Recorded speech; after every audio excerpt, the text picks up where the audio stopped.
Hello everybody, आप सभी का स्वागत है हिंदी पाठशाला में। आज हम लोग कक्षा 9 की पुस्तक क्षितिज के चैप्टर 2 बैलों की कथा के प्रश्न उत्तर को समझेंगे। तो चलिए शुरू करते हैं। प्रश्न नंबर पहला, कांजी हाउस में कैद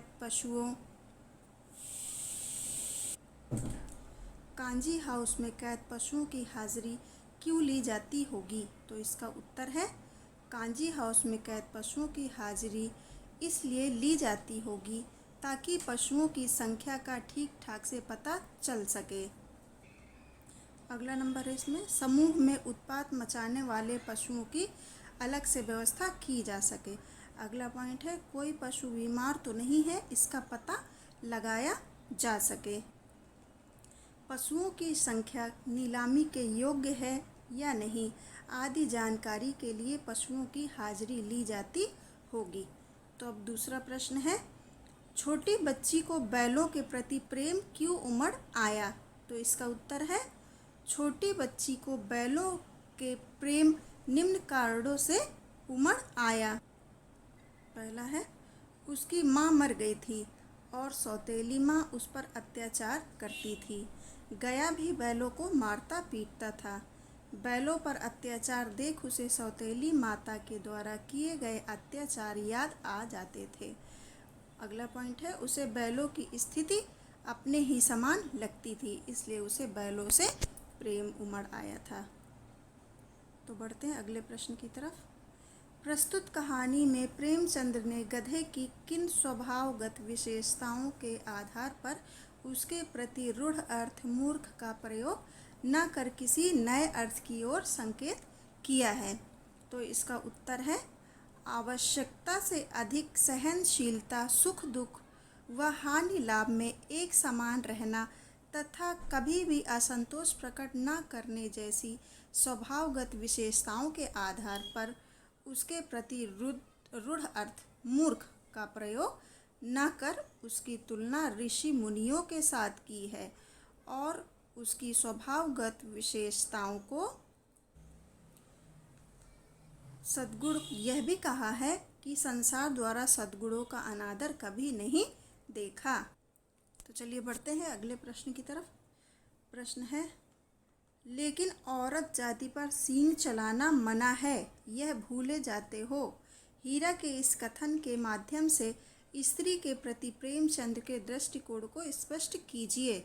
यह जो प्रश्न है, प्रश्न में जो लाइनें दी गई हैं वह हीरा ने बोला था मोती से। तो चलिए इस प्रश्न के आंसर को हम लोग, इस कथन से प्रेमचंद जी तत्कालीन भारत में स्त्रियों को दयनीय स्थिति की ओर संकेत किया है जिसे भी वे सुधारना चाहते थे, क्योंकि उस समय स्त्रियों को सम्मान, शिक्षा व हक प्राप्त नहीं था जो पुरुषों को प्राप्त था।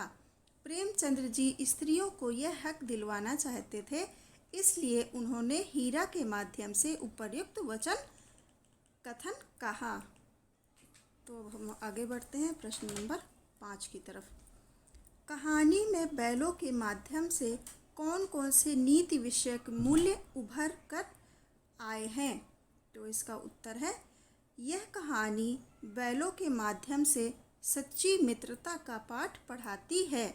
तो इसके नंबर्स हैं वो हम, तो इसका फर्स्ट पॉइंट है, एकता के बल का महत्व बताती है। ये कहानी हमको एकता के बल का महत्व बताती है। दूसरा पॉइंट है, हीरा मोती ने मिलकर पशुओं को छुड़वाना, यहाँ परोपकार की भावना का उपदेश दिया गया है। तीसरा पॉइंट है, नारी जाति का सम्मान, जो बैलों के माध्यम से लेखक ने जताया है कि हर पुरुष को नारी का सम्मान करना चाहिए। अगला पॉइंट है, स्वतंत्रता प्रियता, अपने घर जाने के लिए, स्वतंत्रता होने के लिए उनका संघर्ष अति उत्तम था। धर्मपरायणता, गया के द्वारा पीछे जाने पर भी उसकी पत्नी को कोई हानि नहीं की। तो ये रहा 5वां प्रश्न। अब इसके बाद आगे बढ़ते हैं हमारे 6वें प्रश्न की तरफ। किसान जीवन वाले समाज में पशु और मनुष्य के आपसी संबंधों को कहानी में किस तरह व्यक्त किया गया है? तो इसका पशु आदिकाल से ही मनुष्यों के साथ ही रहे हैं। अपने चारे पानी के लिए वह हमेशा से मनुष्यों पर निर्भर रहे हैं। किसान नीवक में हल चलाना, बोझा ढोना, सवारी करने के लिए पशुओं की आवश्यकता रही है। यही कारण है कि हीरा मोती हर मुसीबत पर विजय पाते हुए प्रेम न करने वाले गया के घर से भागकर अपने प्रिय मालिक झूरी के पास चले आते हैं। तो चलिए आगे बढ़ते हैं प्रश्न नंबर 7 की तरफ।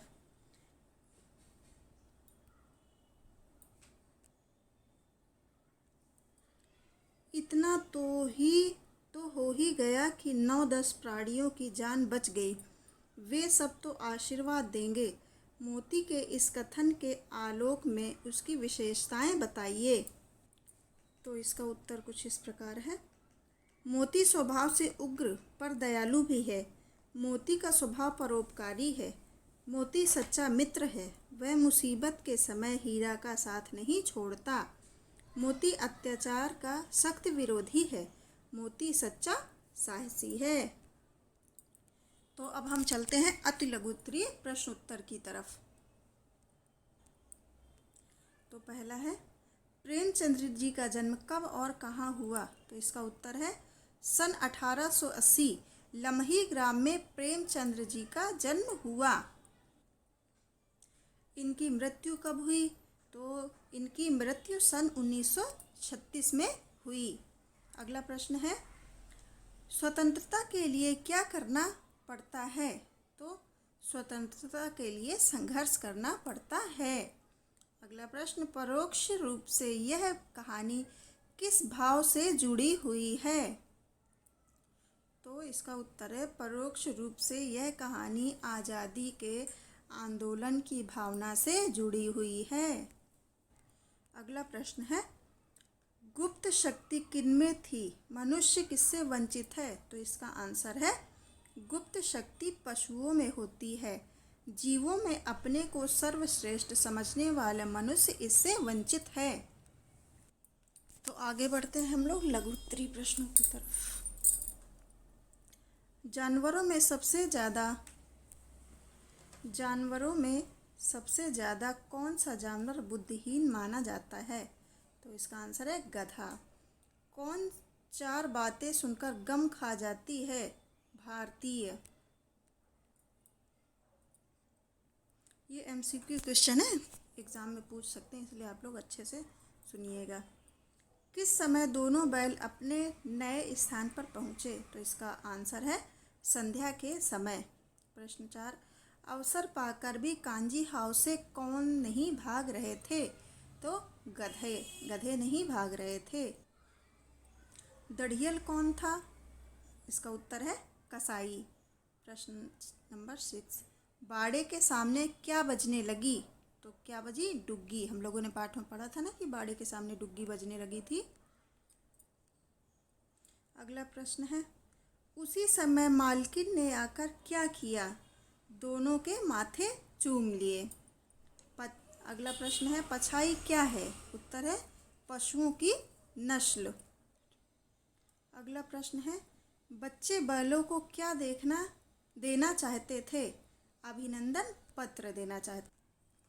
अगला हमारा प्रश्न है, किन घटनाओं से पता चलता है कि हीरा और मोती में गहरी दोस्ती थी?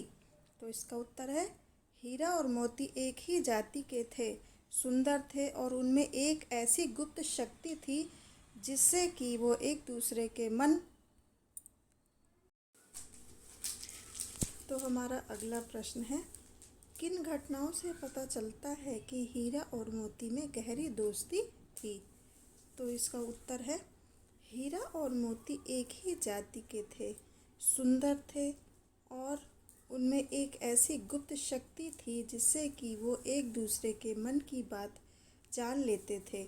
एक दूसरे को चाट कर सूंघ कर वह एक दूसरे के प्रति अपना प्रेम प्रदर्शित करते थे। नाद में खली भूसा दोनों साथ उठते, साथ नाद में मुंह डालते और साथ ही बैठते। एक मुंह हटा लेता तो दूसरा भी हटा लेता। ऐसी घटनाएं जैसे जब मटर के खेत में मोती फंस गया था तब हीरा भागा नहीं, अपितु मोती को छुड़ाने में मदद की और कांजी हाउस में पशुओं को निकालने तथा खुद निकलने के लिए जब हीरा से दीवार न टूटी तो मोती ने भी अपनी सींग मारी और दीवार ऊपर से लगभग 1 हाथ गिर गई। यह सारी घटनाएं स्पष्ट करती हैं कि हीरा मोती की दोस्ती कितनी गहरी थी। तो इस तरह से हमने सारे क्वेश्चन जो है वो हल कर लिए हैं, क्वेश्चन आंसर। आपको मेरा ये वीडियो कैसा लगा कमेंट करके ज़रूर बताएं। मिलते हैं अगले वीडियो में। तब तक के लिए सब्सक्राइब कीजिए और लाइक एंड शेयर कीजिए। तो मिलते हैं अगले वीडियो में, तब तक के लिए नमस्कार, धन्यवाद।